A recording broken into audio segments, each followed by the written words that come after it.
Should I sing the song? Should I sing the song? We have a song? We have a song. I'm going to sing the song.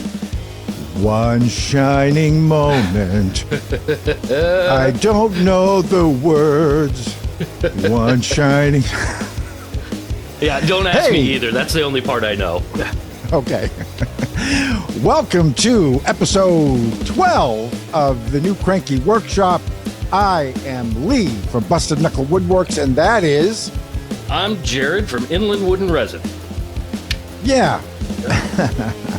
And this is the new Cranky Workshop. It's been a busy month, man. It's been a crazy, fun month. Yes, it has. Woodworkers March Madness. We talked about that in the last episode. That is now over.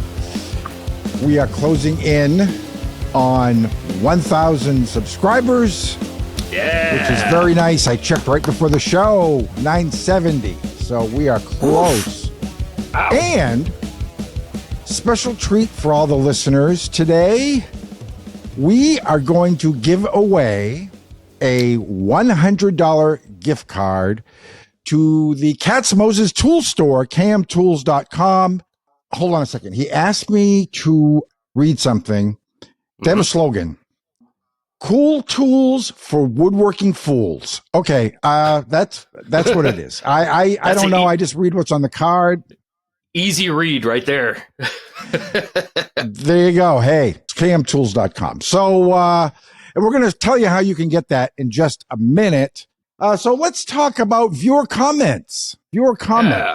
As you know, we did Woodworking March Madness and we had brackets. The brackets were determined by the viewers voting on community polls on our respective YouTube pages. We had the Lee conference and the Jered conference. And I did all the polls for my conference. Jered did all the polls for his conference. And then we did the final, which was, of course, between Mark Spagnolo at Woodwhisper and Jonathan Katz-Moses. We did that on our podcast page.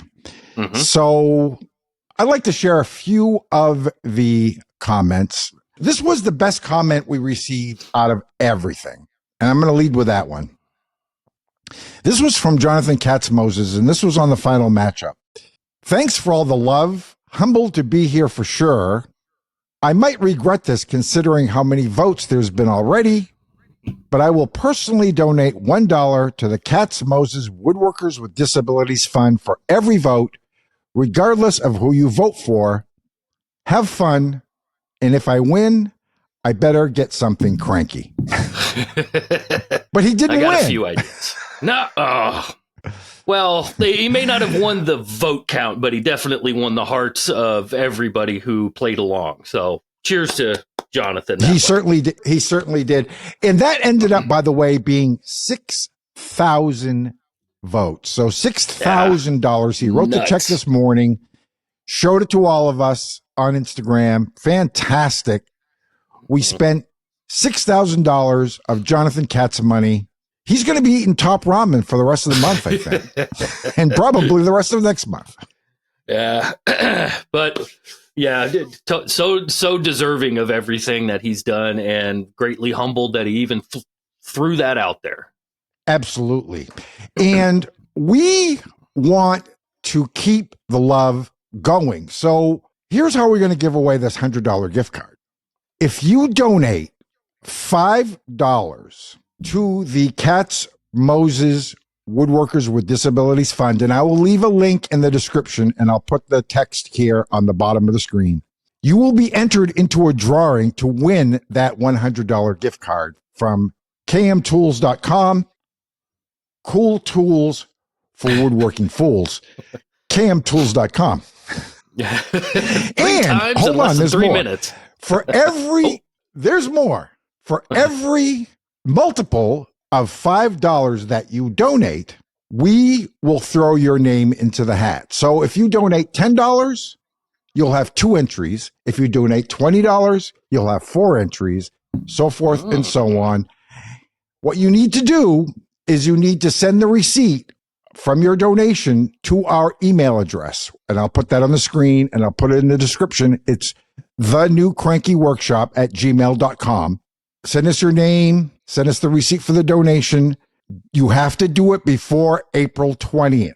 Before April 20th, because we are going to do the drawing live on the next podcast. And so you'll find out if you won by watching the May episode. So that's it, man. Fantastic comment and fantastic guy and very generous donation. And we appreciate him donating the $100 gift card. Make sure you go to the Katz-Moses Woodworkers with Disabilities Fund. Donate. For every $5 you donate, you'll get an entry. Nice. I got to check to see if that's before or after my next payday. So I can, throw $100 in there or something like that. So yeah, $100 to get $100. Hopefully it's not rigged. It is not. Hosts are totally eligible. All right. So, did you get any good comments on your community polls, Jered?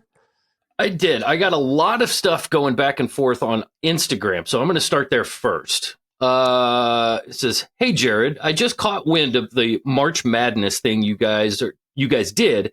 And I wanted to say thank you for thinking of me and the very kind words you said about me and my channel. I feel like I've sucked at YouTube pretty hard lately, and it felt good to be remembered. Stuff like this puts new wind in my sails, so thank you." That is from Chris at Third Coast Craftsman. I got that literally today, so after everything was all said and done. But, you know, it was just really nice to go back and forth with Chris a handful of times and just say, you know, hey, I appreciate what you're doing. Big fan of the channel. And, you know, he was just really appreciative of the fact that I guess somebody remembered him. I mean, guy's got 500,000 subs or whatnot. But, yeah, it was nice. You know, I got to talk with him for a little while, and he was totally jazzed about it, and he totally understood why he lost in the first round. Yeah, that happens. But, you know, we had some very worthy opponents lose in the first round, and we'll talk about that in a minute. But again, this was a comment that was left on the final matchup. This was from at Wood Whisperer. The fuck is going on here?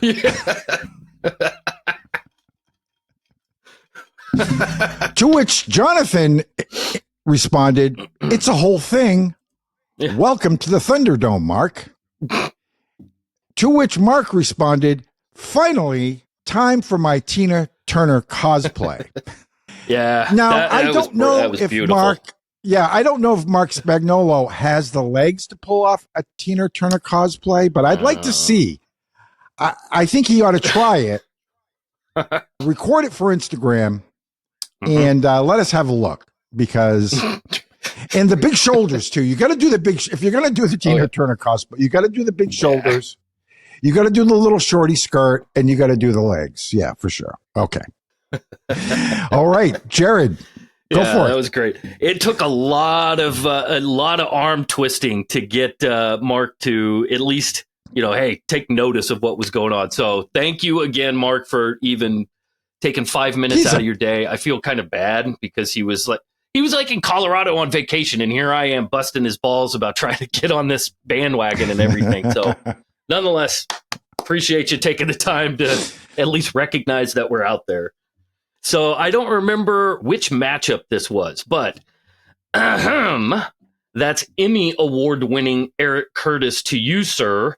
My reply, yeah. But does Erik have 3 Teacher of the Year awards? And then steals I don't know, accidentally Emmy award-winning. So yeah, those were in response to Mr. Erik Curtis, and yes, Lee pointing out the fact that Erik was moving along in the brackets because of his recent Emmy award. So yeah, that was fun. Right. Erik did also chime in on Instagram about that too. Right. So here's the thing. Erik is really surging right now.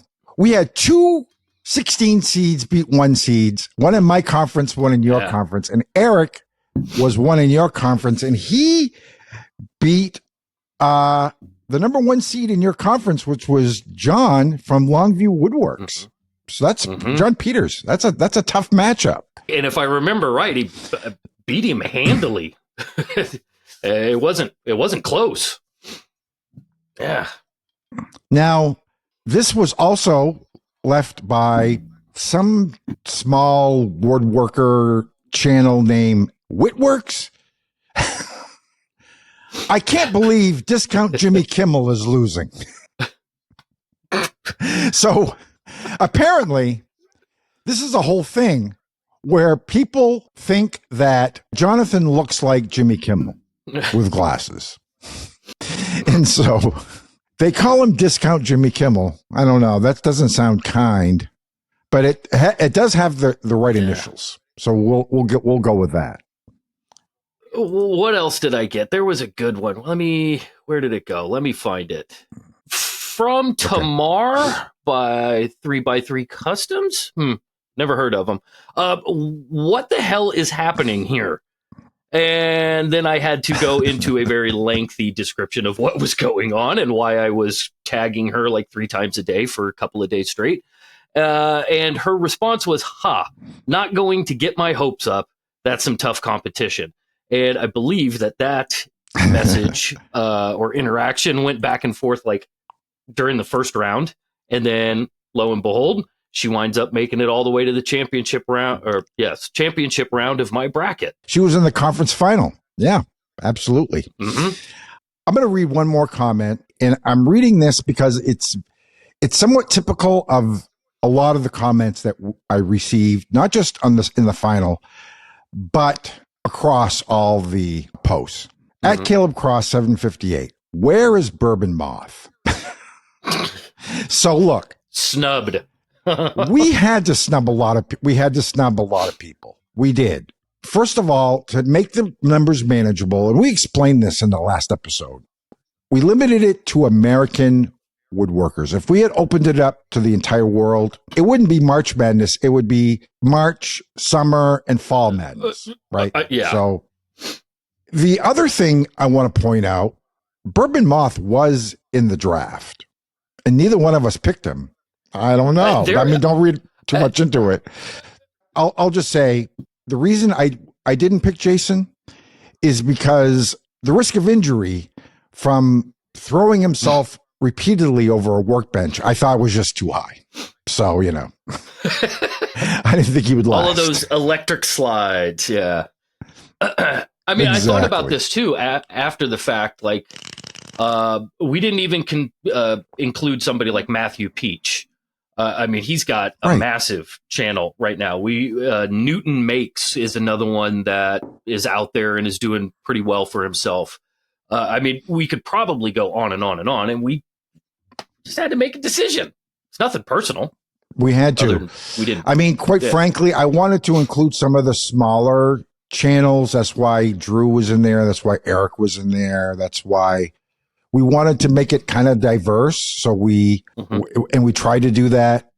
If we could do it over, probably we could have expanded the initial draft a little bit, but live and learn. It was the first time, and it is what it is.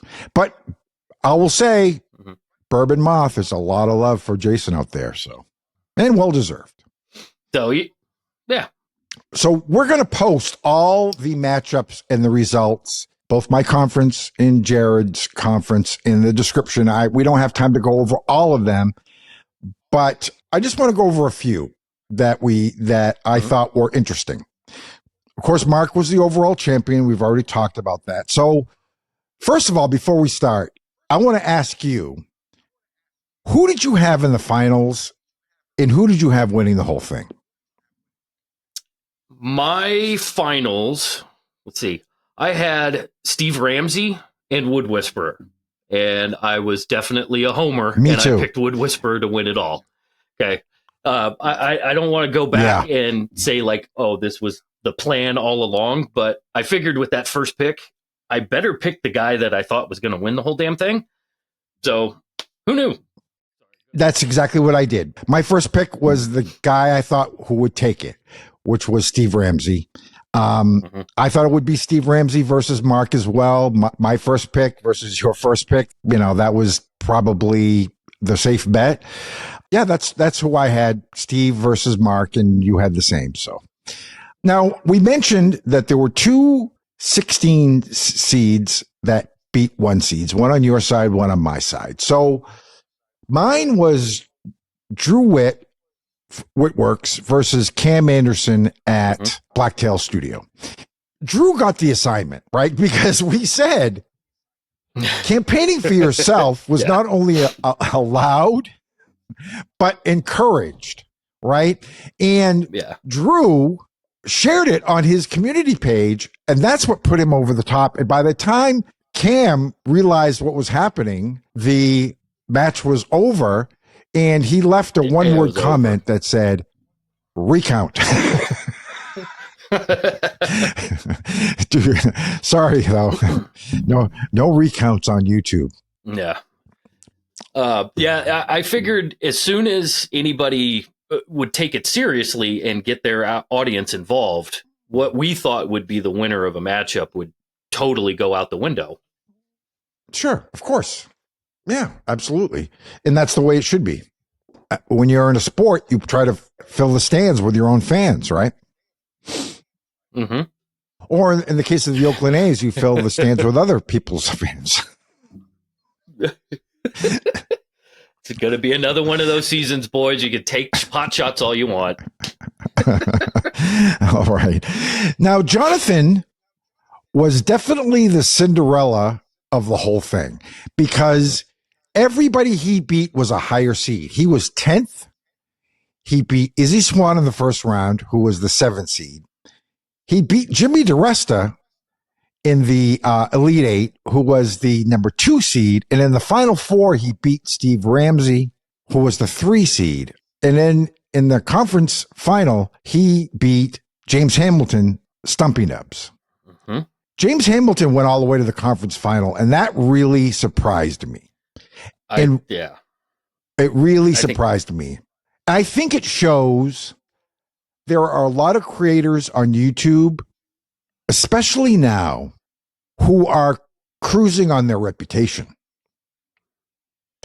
Because in every match that Stumpy was in, the comments were along the lines of, oh, I followed Stumpy since day one. Mm-hmm. He beat Colin Connect. He beat Drew. He beat Brad Rodriguez from Fix This, Build That. And he only narrowly lost to Jonathan in the final. Mm-hmm. If you look at their current output, Colin, Drew, Brad are all putting out better stuff than Stumpy Nubs. There's not even a question. Mm-hmm. Yeah. But this is what happens when you've built up a reputation and a following. Now it's for sale. Right? People don't realize this. When you take on sponsors to the level that James has, the tool that he's talking about isn't the product. That's not how this transaction works. Mm-hmm.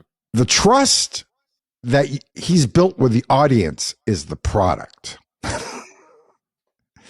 And the companies who are sponsoring him are the buyers. That's what they're buying. Mm-hmm. That's how this works. Interesting perspective. Yeah. I've also been a viewer of Stumpy Nubs for probably, 5, 6, 7 years, maybe. And a lot of his earlier stuff I could connect with. But as things develop and things change with a channel in the course of monetization and sponsorships and all of that comes into play, I sort of gravitated away. But I was very surprised to see that there are still so many people that continue to gravitate towards Stumpy Nubs, right. Especially when my own opinion comes into play, and I'm like, really, you're voting for him over him? Okay, interesting. But hey, to each their own. Nonetheless, that was the whole point of the thing. So sure, yeah, yep, absolutely. We seeded by sub count, but I think longevity and past reputation probably played a bigger role overall. Mm-hmm. Yeah.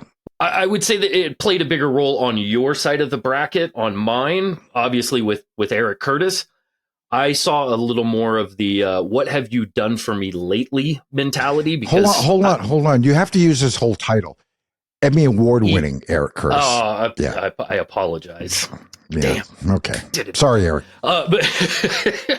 But even not even just Erik. I mean, even people like Tamar. God, now I'm having a hard time thinking of the other. It wasn't Wood Whisperer, but there were 2 or 3 on my side that were pretty frequent and active during this whole time of posting videos, and it just seemed like, oh well, I watched Erik, yesterday or whatever, so I'm going to vote for him. Again, nothing wrong with that mentality, and he was very humble. I did speak with him over Instagram. He was very humble about how this was all shaking out, and I think a lot of the people that I picked, minus maybe like the top 4, a lot of people hadn't heard of them. So it was also another way of giving those channels a little bump, a little exposure to maybe a handful of new audience members. So right. Yeah, I think my side of the bracket was a little more what have you done lately until it got to the very end with Tamar and Mark, and then it was, these are the kind of the heavyweights in the bracket. Right. Guess what? It is the part of the show that we all love to hate and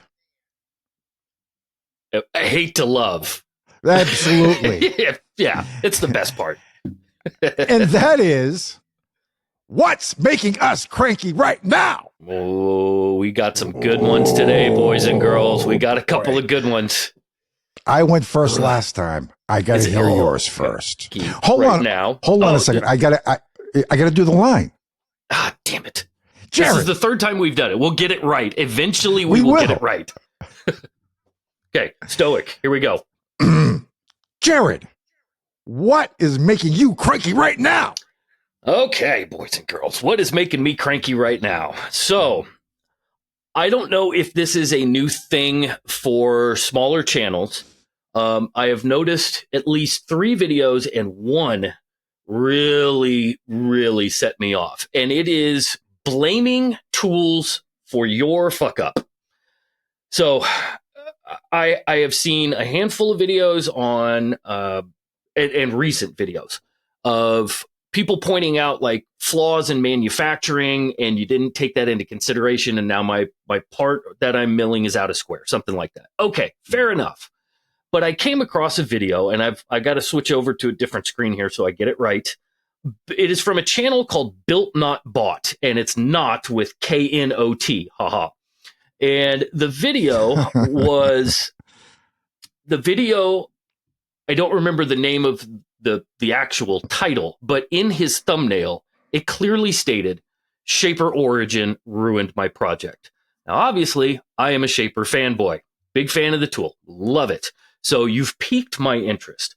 I watched that video not once, not twice, but thrice, 3 times. I watched it originally just to see what was going on. And he was working on a large assembly table and was carving out channels for T-Track. First and foremost, that is a fairly mundane task that didn't need to be done with the Shaper Origin, but nonetheless. Right. I watched it the second time so that I could then just focus strictly on what happened. Like, this is the end product. And then the third time, I took notes. So if you're unaware, Shaper Origin, it needs to use that domino tape in order to register itself in space. And you have to navigate the machine correctly so that it constantly sees a certain set of tape. So as I was listening, I was seeing all sorts of pitfalls right off the bat. I could tell right off the bat he taped the job wrong. I could see wasn't using offsets because the machine is intuitive. It gives you feedback. If it starts to stray, it kind of vibrates a little bit, let alone it has a little indicator light that says, I can't see any fucking tape. I don't know where I am. And you should stop what you're doing. So nonetheless, I drop in three questions early on while that video was out, and I got a very curt response. And if I didn't get the curt response, I wouldn't be talking about it right now. I would have let it go. But this whole idea of blaming a tool for your mistake does not make sense to me. It's like a chisel all of a sudden grows legs and decides it's going to run headlong into your piece and gouge it and ruin it.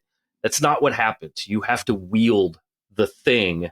And if you don't know what you're doing and you make a video and blame the tool, then all the shaper guys are going to come out after you. And they kind of did in the comment section of that video. I could see how you would be disappointed. You invest money in a machine and then you want to use it for a project and it doesn't go the way that you plan, and you would be pissed off, but don't blame the machine. Blame yourself and make the video about not doing it this way so that we can learn from it. Don't send out misinformation and say the Shaper Origin ruined your project, because it didn't. You fucked up.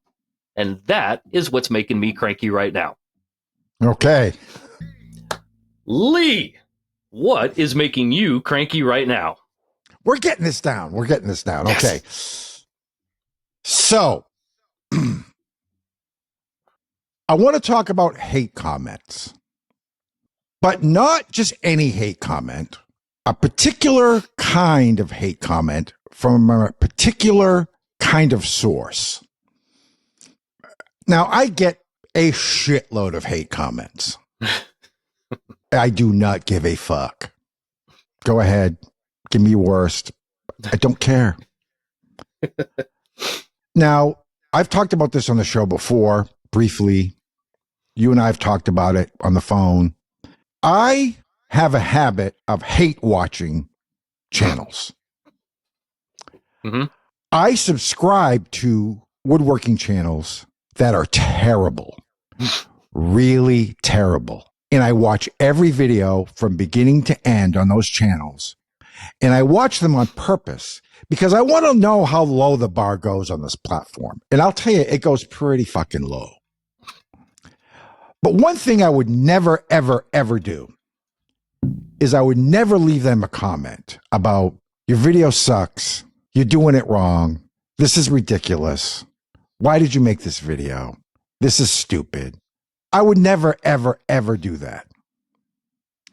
So I got a hate comment, but this is why it bothered me, because it was from another creator, not just some doofus who wants to act like a seagull and fly over your video, take a big fucking dump and fly away.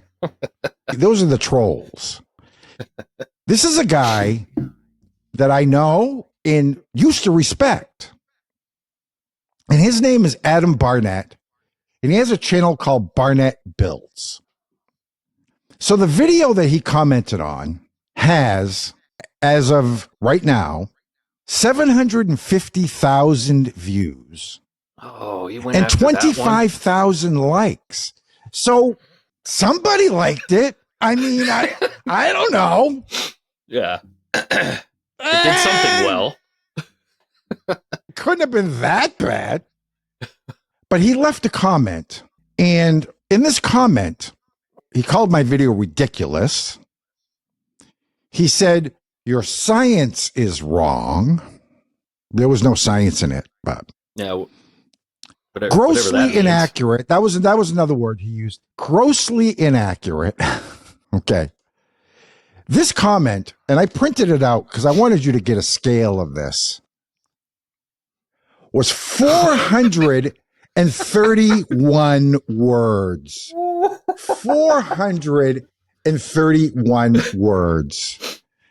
To put that into perspective, the Gettysburg Address is 272 words. So this thing was twice as long as the fucking Gettysburg Address.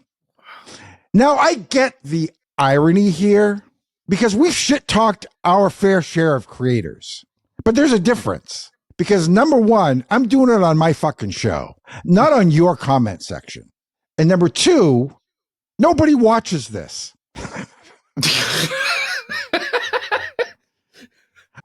You left a public comment, a diatribe, a screed, if you will, and you just don't do that to other creators. You don't do it.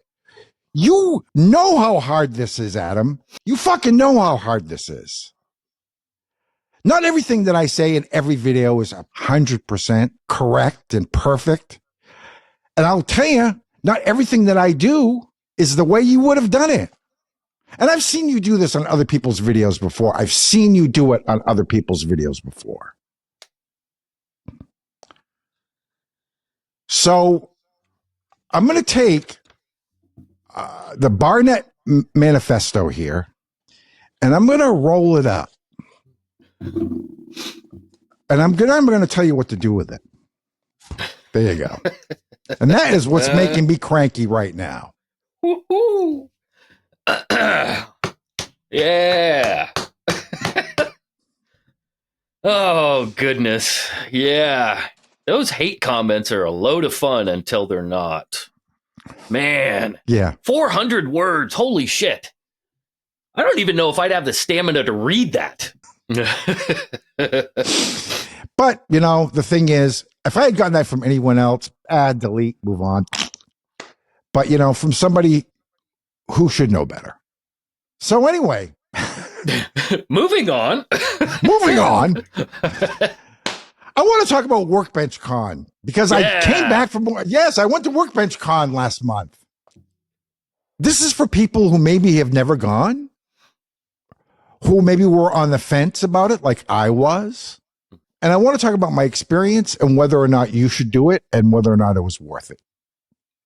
So I'm going to start out by saying it was totally worth it. And here's why.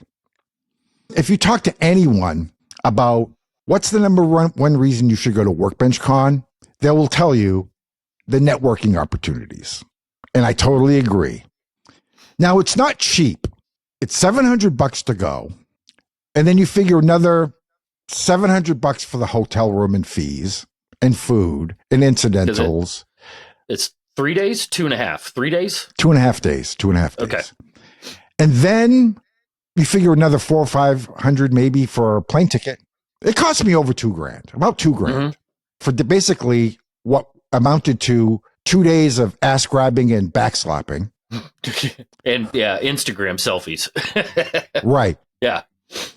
But this is why I think it was worth it. I was thinking about this after when I came back. And this is something I am absolutely 100% convinced. And this is one of the biggest reasons. In fact, it could be the biggest reason that some YouTubers never grow.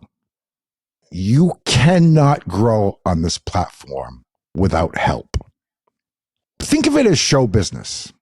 What's the worst thing that can happen to someone in show business? Nobody takes your phone calls, right? Mm-hmm. Nobody picks up the phone. You're not getting a job. Getting to know people, making friends in this business is absolutely vital. And if you're struggling in your shop with a camera and a tripod by yourself, it ain't going to happen. You need friends. You need other people. I would not be where I am today without the friendships and the partnerships and the collaboration and the back and forth and the networking that I've done with people like you, especially people like Drew. His feedback has been absolutely vital. Cannot thank him enough. People like David Morris from Morse Workshop.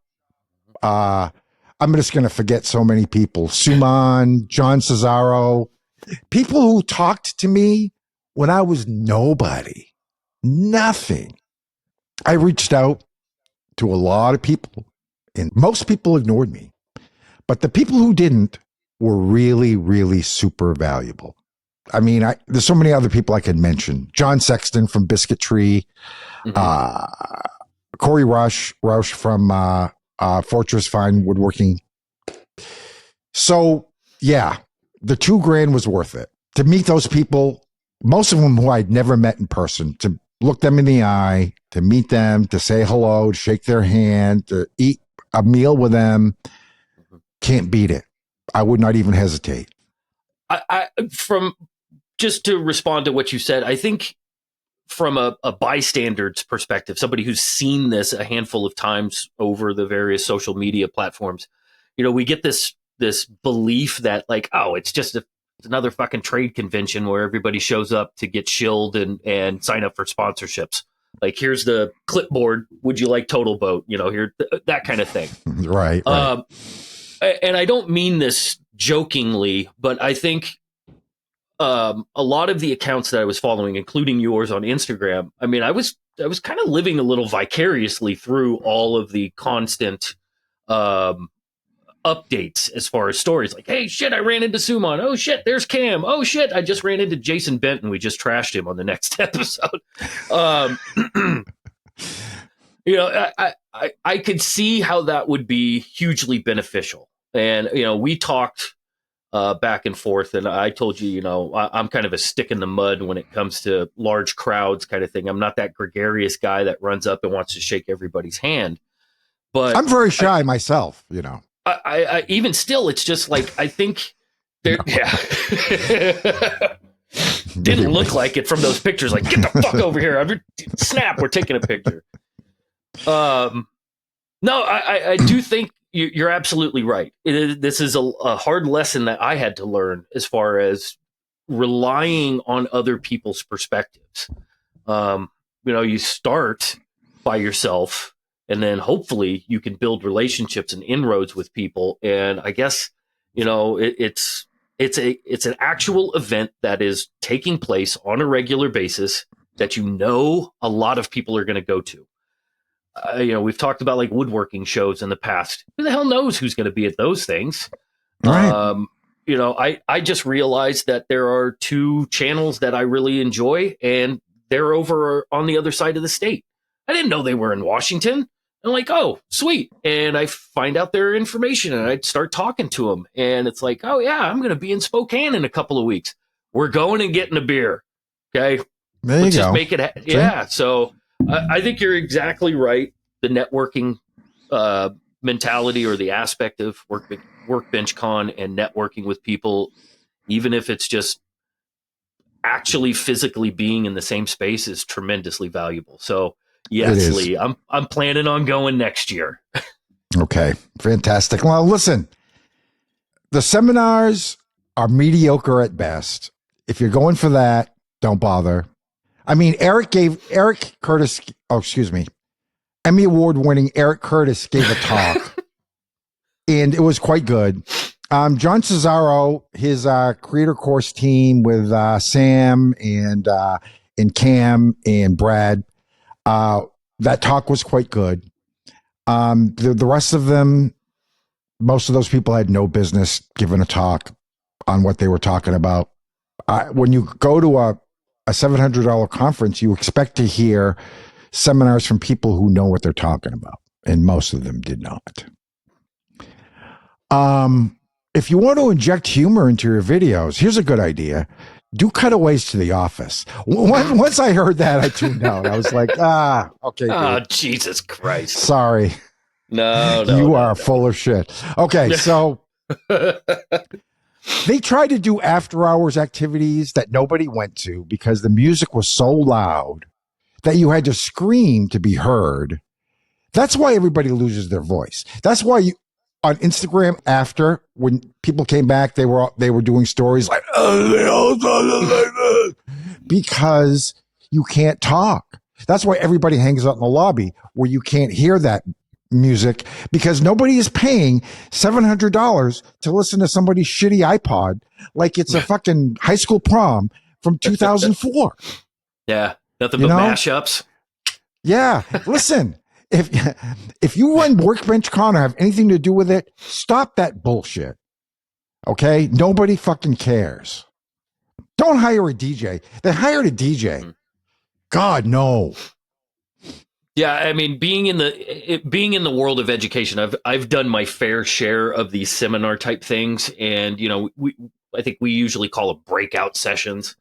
Those are all great and fine, but I mean, you're stuck in a room with a finite amount of time to get the information, practice the thing, whatever it is. And if it's a destination seminar, you got to know where the people are that are who you want to interact with, and get them in an environment where it's a little more stripped down.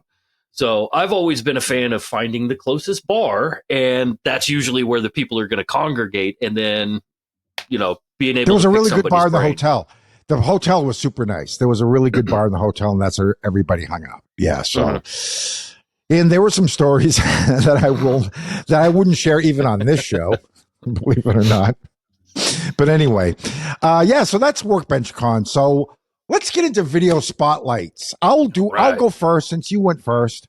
And this is from a guy who I actually met at WorkbenchCon. So this was great. Young guy, very nice. His name is Casey, and I'm going to slaughter this last name. It's Gewecke. So I want to say Gewecke. Anyway, it's North Idaho Tables. And cheers for pronouncing it as North Idaho. It's not Northern Idaho. Anywho, it's North Idaho. Well, that's the name of the channel, right? Yeah, North Idaho Tables. And the name of the video, this was his first video, and really this is just representative of his channel. I mean, you could watch any of them or watch all of them. Building a $20,000 conference table. So I know what you're thinking. Oh my God, he's another guy building big, giant conference tables. There's a lot of people on YouTube doing that. We all know who they are. But this guy is definitely different, and here's why. He's a good woodworker, but he is an expert metal worker, and he focuses on the bases. So the thing is, when you see guys like Cam or Chris from Four Eyes build a giant slab table, they're usually bolting it to like prefab metal legs, and that's not the focus. With this guy, the focus is the base, and he builds some incredible base, stainless steel, powder-coated, welded bases that will blow your mind. They'll blow your mind. He designs and builds them all. He has a forklift that he has to use to move them around. Yeah. They're so heavy. And it's incredible to watch. The designs are amazing. He's the only guy on YouTube that I know that's building custom bases at this level for big conference tables. So it's North Idaho Tables, Casey building a $20,000 conference table. He's got a little bit to learn about making videos, but definitely worth a watch. One thing I want to just throw out real quick, because I suggested this to him on the off chance that anybody who knows Cam Anderson at Blacktail happens to watch this, because I think he's probably too shy to reach out, but he and Cam need to do a collab. This needs to happen. Cam builds the top. Cam's out of Oregon, right? Yes, he's in one of the suburbs of Portland. Right. And this guy's in Idaho, so it's not that far. Mm-hmm. Cam does the top. Casey does the bottom. They do a collab. This is a 5 million view video. Guaranteed. Yeah. Yeah. They need to do it.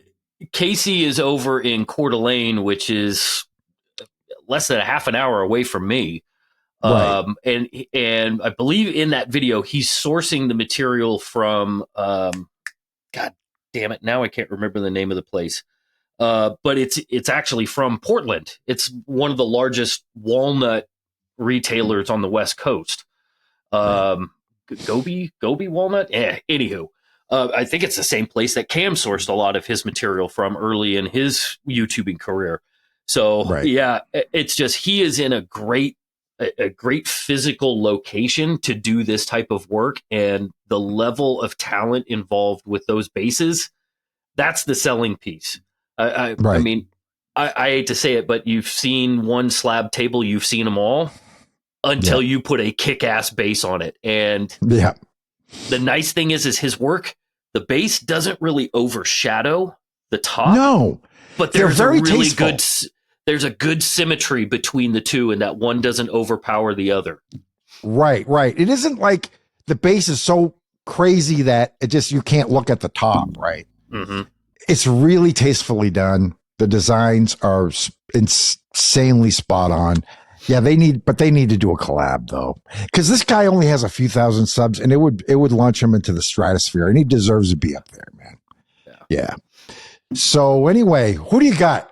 All right. So I am sticking with the trend of not picking an American, and this video comes from. Oh my God! Are you kidding me? Oh yeah, it's now just I'm just poking the bear. This video. This comes is the from 12th episode out of 12 episodes that you haven't picked an American channel. Eventually, I'll do it. You're just fucking with me now. Yes, I am. I'm trying to be eclectic and broadening our viewership. Steve Bell Creates. That's the name of the channel, and the name of the video is Recycling Old Shelves into a Tambour Table. So I stumbled across Steve Bell's channel, and by the way, he's English. I forget exactly from where, but I stumbled across his channel based upon a previous video that was Shaper Origin related. So he's a Shaper user as well, and I really dug his delivery. I liked the fact that it was that typical English charm. There was some dry humor in there, and I mean, it's a guy that's working in a relatively small shop and is probably just a hobbyist, a glorified hobbyist. But he makes some really awesome stuff. And the premise of this video was taking, as the video is titled, old shelves and repurposing them into this tambour style sliding front face table. And it just a little, I don't want to say dinky, but it's a very small end table. No, it's not a massively large conference table, but the intricacy of the build and the struggles in that he knew when he got to a certain point, like, shit, I got to figure out how I'm going to get this thing glued up and assembled so that the glue doesn't bind up the tambour. And he fails. He struggles and he shows it, which is always appreciated. And he does it in a very, very confident way. Like, look, I knew this was going to happen. I knew this was going to be the choke point on the project, and here's my solution. And eventually does get this thing together. And it's a work of art. It is beautiful for being just a small little end table. So, as you know, I'm a fan of the foreign channels, and if he's a Shaper guy, he's got my vote. So that's, 2 check marks off of his book, or in his favor. And I just really enjoyed this video, and I've been watching everything that he's put out since. He's got me hooked. Great. Love this channel. Give us the name of the video one more time. The name of the video is Recycling Old Shelves into a Tambour Table. Fantastic. By Steve Bell Creates.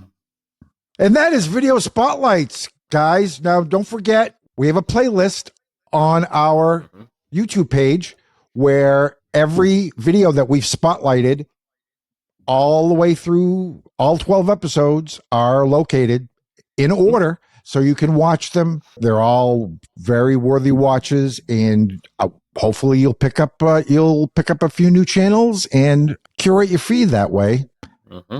And some of these channels will pick up a few new fans. Yeah, that's the whole point. Yeah, there's big channels, there's small channels, there's a good mix and a good eclectic mix. So, and at least half of them are from not America. English who speaks good. Yeah. Yeah. So anyway, hey, listen, so don't forget, we are available on all the major audio platforms. Don't forget to review and rate the show. If you listen on audio, that really helps us out a lot. And don't forget to go to KM Tools. We're going to leave the link in the description. Donate to the Katz-Moses Woodworkers with Disabilities Fund. For every $5 that you donate, you'll have a chance to win a $100 gift card from kmtools.com. KM Tools, cool tools for woodworking fools. I just read what's on the card, okay? I don't question it. Oh, man. Yeah, let's not make Jonathan spend any more of his money. Yeah. And Jered has a video coming out, I think, on 31st, right? Easter Sunday, and well, by the time this comes out, the other one will come out for Shaper Studio. So there was something really cool happened with Shaper that I've been begging and pleading for many years, and they finally listened. So, anywho, but yeah, I got a new video dropping on the 31st.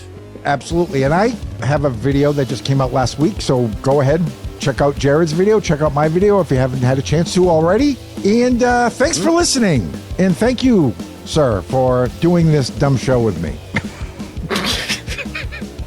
We did a thing. It's always hooray!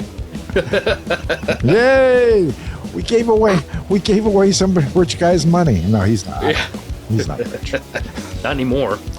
Adios, amigos.